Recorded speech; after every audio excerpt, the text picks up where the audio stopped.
If God is for us, then who can be against us? And we can do all things through Christ who strengthens us. I have a simple theory. It's bold predictions backed up by bold actions that changes the course of history, that changes the trajectory of our lives. Almost everywhere I go these days, I hear three phrases. I'm exhausted, I'm overwhelmed, and I'm overscheduled. And this has actually bothered me so much that I decided I want to put some headspace into this. Why is it so universal? We're going to talk about how to unclutter your mind and your heart and your soul so that you can live a different way. Why doesn't everybody in America go to church? Anyone who embraces the teachings of Jesus, your life will be better and you will be better at life. Written is called Soul Detox, Clean Living in a Contaminated World. The story behind the book, I grew up in a home where both my parents smoked cigarettes for years and years, and I never realized that for so many years I smelled like smoke. It was only when I left and came back that I realized for my whole life I was living in this very, very polluted world.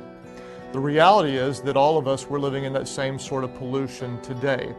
Whether it's our own toxic thoughts or our toxic words or the toxic legalistic religion we get bound in, it could be the toxicity of the wrong relationships that poison our souls, or even our toxic fears. I have the honor of walking with you through the book of James.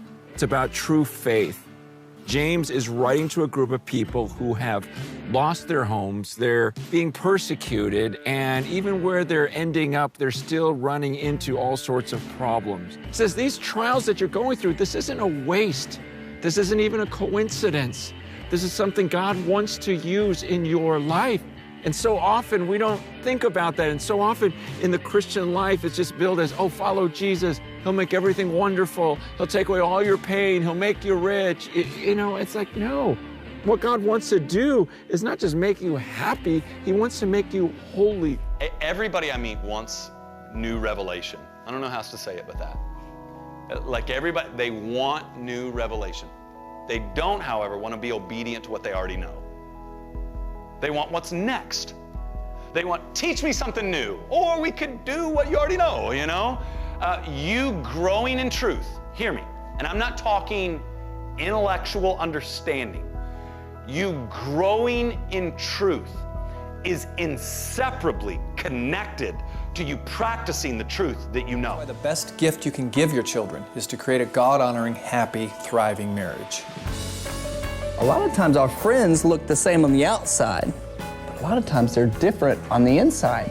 There's only one way to get to heaven where God is. God's going to come down and He's going to take you up to heaven. The thing about this toothpaste is it's a lot like the words that come out of our mouth. Once we say them, you can't put them back in. His compassion for us, it never fades, it never fails, regardless of what you're walking through right now.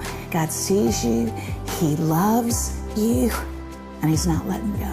Y'all, perfection is overrated, and it is certainly not a prerequisite for relationship with Jesus. And that's one of the things I love about this poetry. It is all about this king who is enamored with a regular girl. A lot of you are probably familiar with the 5 different love languages, but if you're not familiar with them, it is the way that we give and receive love in relationships and friendships. Simple as that. The abundant life is not when there are no impossible situations and you're experiencing peace and joy and happiness. That's all nice.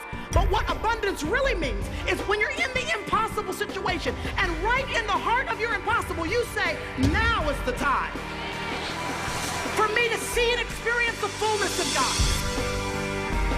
Jesus took His disciples and He opened up their understanding to the scriptures. You can know so much more than you do, so can I. He can open our minds and our hearts to the scriptures. Do you want to go deeper still? Do you want to go deeper still?